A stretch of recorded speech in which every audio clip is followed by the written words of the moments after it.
Hey there, fellow creators. Ben here from Cinder Studios, and I'm back today to talk about a project that's really easy to do, and it's something for artists of any level. So stick around.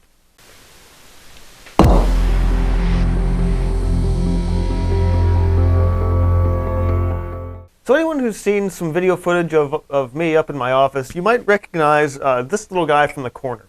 This is a little jar that I painted when I was 18. I actually made this, though, not as a pencil holder, but as a candle holder for my mom. She used it like twice and then gave it back to me. But all this is just a simple jar of salsa that I once emptied, cleaned it out, and I painted it. And it doesn't look like much when there's not a candle in it, but as soon as you put one in, it changes. In a similar way that a stained glass window doesn't look like much from the outside during the day, at night, the light on the inside reflects the outside light, and you get the candle. I should probably turn the light off. And that soft, subtle glow looks awesome all the way around. So this is a simple little project. I'm going to go ahead and put all this back. And now I can teach you how to make one of these for yourself. So the first thing you're going to need is a jar of some kind. I actually like salsa jars and other similar jars of this size and shape. They're short enough to be interesting, but they're also wide enough on the side. You can put a variety of candles in them, and you don't lose the surface area to paint with. So like any other project, you want to make sure the jar is clean. I took care of that already, although there's some water left in this. And it looks like maybe my edge of the rim is not as clean as I thought it was. I use rubbing alcohol for a lot of stuff in the studio. That way it's more conducive to getting the paint to adhere to it. Now the lids tend to accumulate a little bit more grime and be a lot harder to get clean. Now, granted, if you have a dishwasher, you can throw it in your dishwasher, but I don't, so it's really up to you. A lot of times, if I am keeping the lid, I'll paint it, spray paint it black or something like that, but we're not worrying about the lid today. So the first real step here is to get the label off. For this, I've got a scraper blade. I actually have a whole bunch of these floating around the studio. Different labels will do different things. Some of them are applied with just a single piece of glue where the label meets itself. Some of it's glued all the way around. This one seems we've lucked out, and you just have that one spot where the glue is. Use the blade to scrape up the label itself. And then for the glue, get yourself some Goo Gone. It's really the best stuff. They don't sponsor me or anything. I've just been using it pretty much all my life for stuff like this. Don't need to go nuts with it, but this stuff pretty much immediately dissolves that glue.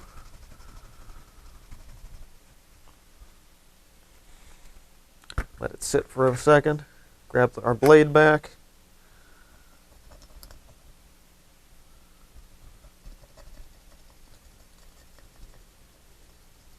Well, and you want to make sure you're not like scraping the glass. You're just kind of gliding that blade across it.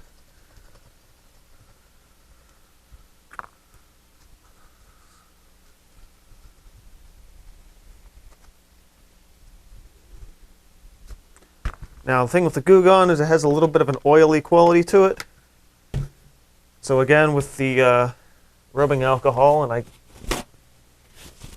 tend to be sure, and you need to make sure that it is very dry. So that removes the excess oil from the Goo Gone and makes sure the jar is nice and clean. Okay, so the next step you're actually going to need, it's probably the most expensive thing you're going to need for this. That's a product by Golden called GAC 200. Now, I would say that you don't necessarily need this, but it does help the longevity of the piece in general. Back when I did this original one, I was still using my regular acrylics, but I didn't have this stuff and didn't know that it existed. So what GAC 200 does is it creates a, basically it's a surface prep for glass. It creates a harder film, which on canvas doesn't really, it's not useful for canvas, but it's specifically designed to prep stuff like this. Without it, you do run the risk of things chipping and cracking and falling off, because glass is a non-absorbent, non-porous surface. And for acrylics, you really need that in order to make sure it works right. Now, this isn't terrible, but there are a few chips in here, because, I mean, it's quite a few years old now. 14 years, if my math is right, which it usually isn't. But there's a few imperfections in here and things that otherwise could have been solved had I used this stuff in the first place. Now, in my experience, the nature of this stuff is not not super conducive to the bottle that it comes in, nor is it good to use with a brush, because while acrylics dry quickly, this stuff dries almost immediately. So a lot of times I'm going to just using a paper towel to apply this stuff, and it's fairly thin. So I get that out of the way. So with this, I'm just going to kind of wipe up and down with it.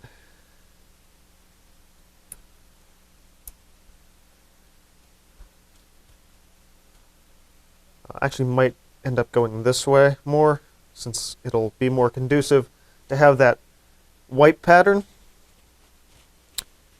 for something that, like a sunset, to replicate the original.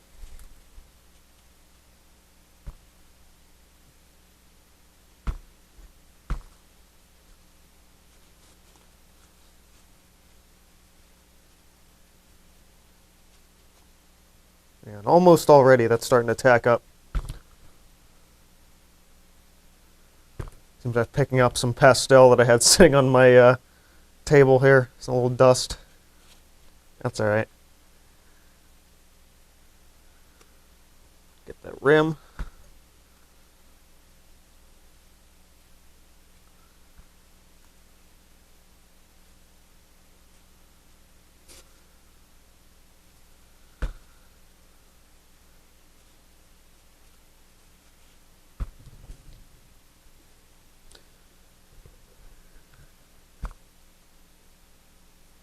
This backside still needs a little more.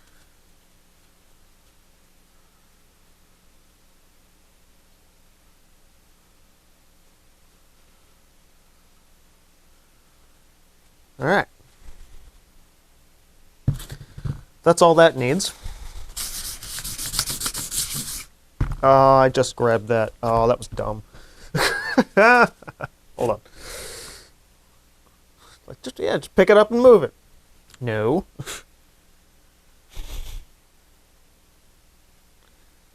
Unless you want your fingerprints as part of the piece, don't do that. All right, we'll give this about 5 minutes to dry and then come back and start painting it. All right, so the main surface of this is dry. This might still be a little bit tacky up in the rim here, but that's not a huge deal. Now, normally for painting, I'd give you guys an overhead shot, but obviously because this is a three-dimensional project, I can't sit it down like this because it would roll in the paint and get all over my table and everything, so it's not going to work. So my colors today, I'm grabbing just 3. I've got quinacridone magenta, which is going to act as my red. I've got some open phthalo green blue shade. You don't need to use the open stuff, just that's the phthalo blue that I have, happens to be the open one. And I've got some cad yellow medium pure. Now I want to make note for this particular tutorial, compared to my other ones. While I'm always saying you should use the highest quality paint you can, it's going to be better for you in the long run. This project, you don't need the high quality paint to do this. You can actually use cheap budget student grade paint. And in fact, for something that is more of a craft project like this, I actually recommend it. But I don't have any of the cheap stuff floating around, so I'm going to use my good stuff. We're just going to stick with these 3 colors to start with. Shouldn't need a ton more, and I will do my best to show the painting process from this angle, working on the side and turning it towards you. I'm just grabbing a little flat brush, starting with some yellow. And I want to establish where I want my sun to be, so that rather than the sun, think the center of the page and then radiating out, one side of the glass and then radiating out, but the reverse of your sun should be darker, since it's the furthest away. So I'm going to try to put the light about, I don't know, a couple inches up, maybe about an inch up. I usually used two of my fingers to measure for this, because I figure that's about how much height you get out of a tea light. So the flame is going to be just above that. And you want the flame to match where the sun is. That way it adds an extra bit of glow and makes it look like the sun on the glass is actually what's causing the light.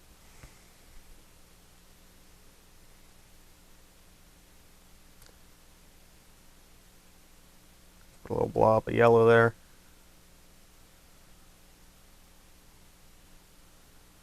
And slowly I'm going to add that quinacridone magentas to start making my paint a little orange. Periodically grabbing a little water to keep my paint thinner, but not super necessary.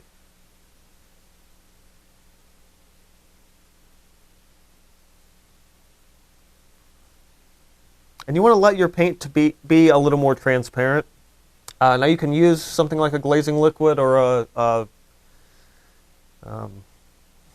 like a GAC 100, just like a fluid extender, because it will create all of the little variations, all the little brush lines that aren't completely covered in paint are going to be what allows the candle light to actually radiate out. So it's okay if it's not completely transparent, or completely opaque, excuse me. You want it to be a little more transparent.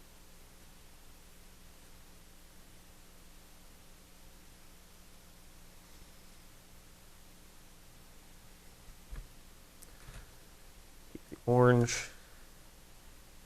Not going all the way around with it, maybe to about there.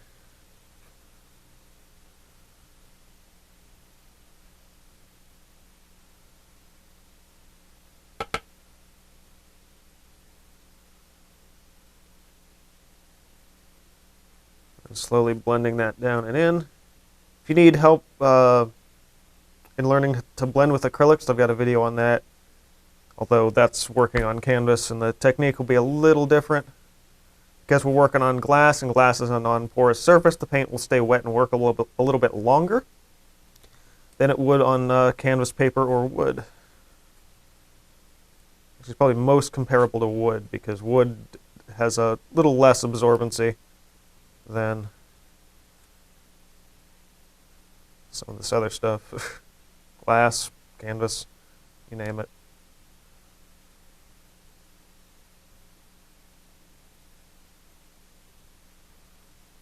I'm mentally keeping my colors a bit lighter than I did with this, because that's really dark, and I want to show a bit more light and color out of the candle than than completely block it out with what I was doing with the old jar.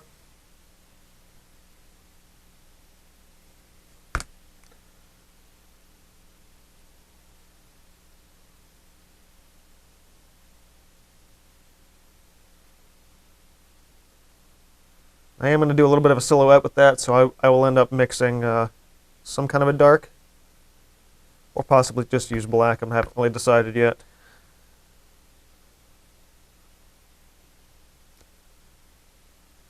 A lot of artists will be like, "Oh, don't use black; it's terrible." And for total realism, don't use black. But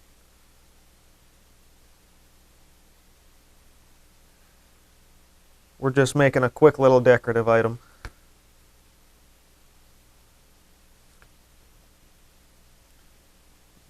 Get the blue into that, start working it a little darker.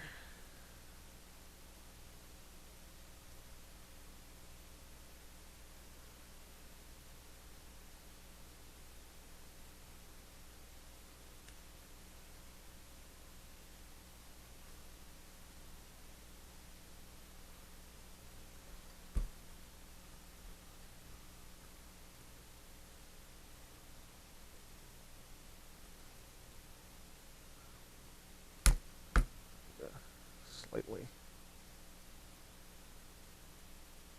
there.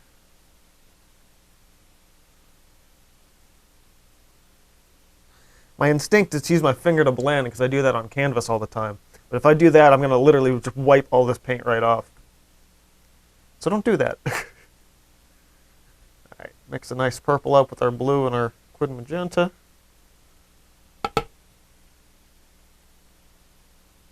Use that as our upper layer.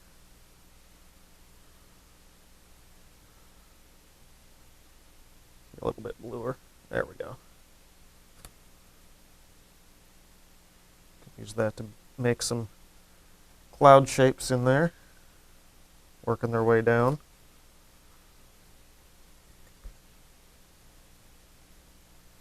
And obviously I'm kind of doing a little bit of a marathon sprint here for you guys, showing that this is totally possible to do real fast and in real time.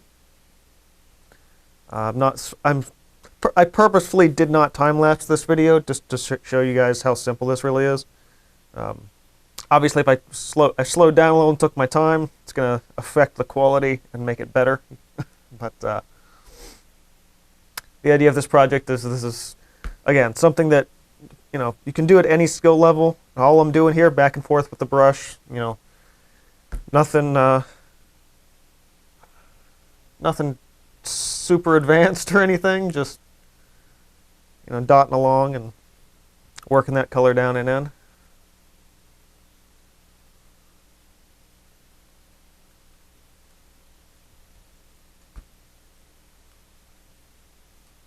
You want to do a little more with the clouds here, though. Where's my sun? That's there. Okay, so actually what I'm going to do now that... where's my white at? There it is. Now that I've established my lights and stuff more with the lower side of the sunset, I'm going to grab white and a little yellow on my finger, mix that together.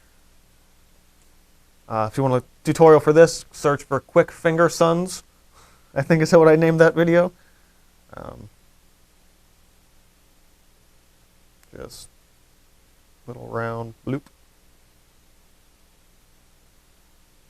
Although, and with that, I'm actually going to take another brush here and just real simply just drag lightly back and forth to distort that.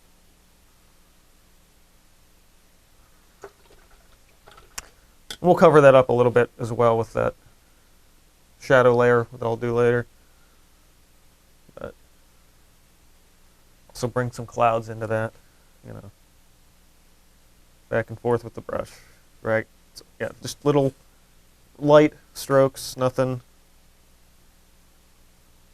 Yeah, something like that.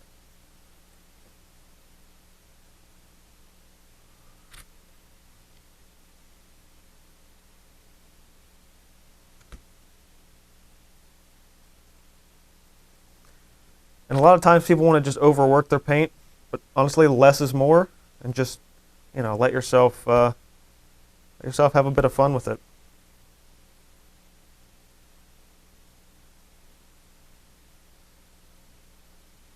Can't be afraid to add a little color to it. All right, that's a good base. Go ahead and mix the dark now. Basically, just mixing all my colors together. That blue. Probably want to let it be a little greener leaning. And I do think I want to add just a hint of our black that I've got, just to kick the color and saturation down a bit. Not enough to make everything black, but just kick everything back a notch. And sorry, you guys can't really see the palette, but this is one of those projects, again, like all I'm using is the primaries, white and black, and I'm just kind of guessing on where I want a lot of these colors and everything. Okay, so I'm going to do some pine trees for this one. My old one, I did trees and like loose sticks and things like that. That's would be a liner brush, but I want to keep this, again, simple, easy. Anyone can do this.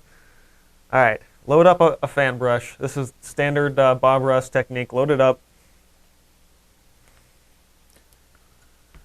And then I'm just turning it and just tapping it directly, as vertically as I can keep it, to the piece itself.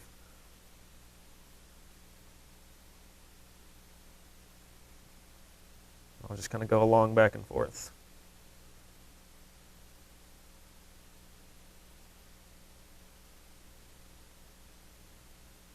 Get to the bottom, I can just pull that out.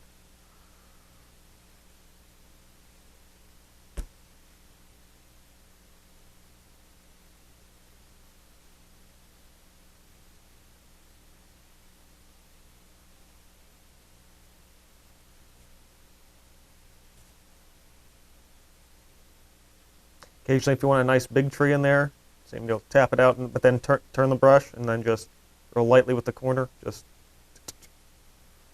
tap it out.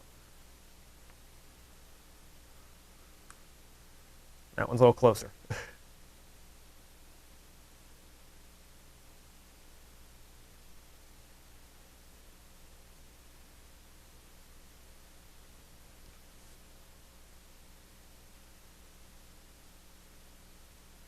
That's just all I'm going to do all the way across this. You know, just tap, tap, tap, tap, tap. Load up every I don't know, every centimeter or so. Just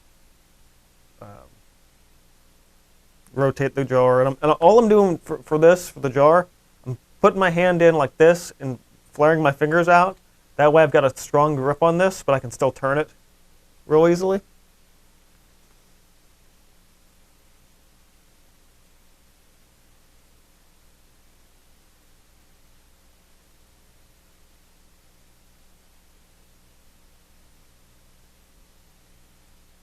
I'm saving the bottom till the end.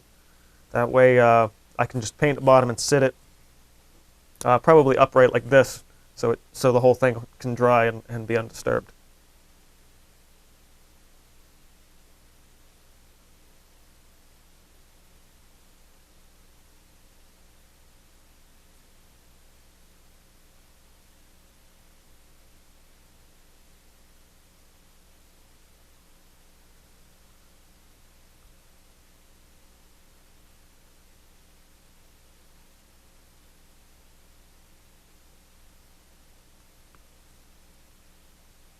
Nice big one up in there again.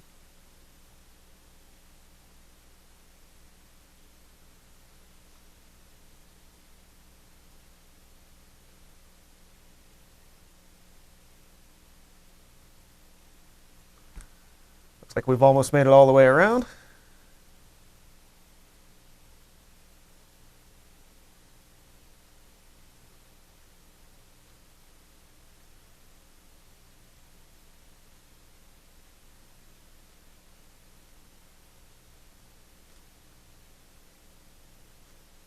Lower for the section here, right where the sun is. Maybe there's a clearing there or something. All right, get the bottom. Don't have to be fancy with that, just coat it with paint. Alternatively, you can turn it upside down and hit it with a blast of black spray paint. It will obviously affect a little bit, create a little bit of a frosting effect with the spray, but on the overall other parts of the piece. But if I was doing something that was more light, I was using white, same deal, would add a layer of basically mist around that whole thing.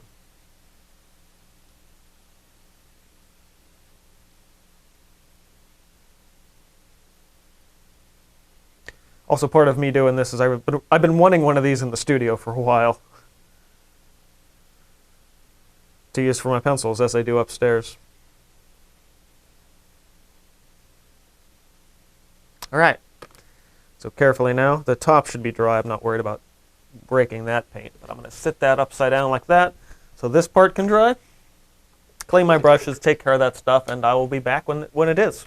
Okay, so it is still a little wet. It's kind of what I get for using the open acrylic for the blue. It's going to be wet a while, but as long as I'm careful and don't mess with it too much, I should be able to just turn this around and sit it down. So there you have it. Simple little salsa jar project. Easy. Anyone can do one of these. So nothing left to do now but test this thing out and see how it does with a candle in it. And there we have our glowing candle holder made with a simple recycled salsa jar, a little bit of acrylic paint, and a bit of creativity. Now, whether you make this for yourself and you use it as a jar for something like pencils, like that, or if you like the idea of using this as a candle holder to help bring a little life and inspiration to your home, I hope you give this one a try. Also, if you decided to hold on to the lid and paint it black as I suggested before, easy way to put the candle out is just to cover it. Now, one final thing I do recommend you do with this when it is completely dry is to clear coat it. I'm partial to using some spray gloss myself. You can use matte, whatever. This will protect the surface if anything does happen to it. It gets splashed on with, you know, your evening wine or something like that. If it gets a little sticky or dirty, obviously don't put it in the dishwasher because all the paint will come off. But it'll be a little easier to clean and help protect the surface from scratches, nicks, bumps, and dents, and all the stuff that's happened to this over the years. So that's going to do it for this week. I thought it'd be really fun just to do a simple little art project like this that anyone can do and pick up and go. If you guys are interested in me doing more of these, let me know in comments. I think this is really fun. I think it's a good idea. Call it something like quick art projects, because this is just like a quick little 1 hour thing. That's, you know, super easy to do. Pretty effective for things like that. So if I can think of more of these to do, I definitely think I want to try. So if you enjoyed this or try it for yourself, hit the like button. Let me know your thoughts and comments below. Check me out on social links, including the community Discord, in the description box below. This has been Cinder Studios, reminding you to keep on creating, stay inspired, and I will see you guys next time. Now my...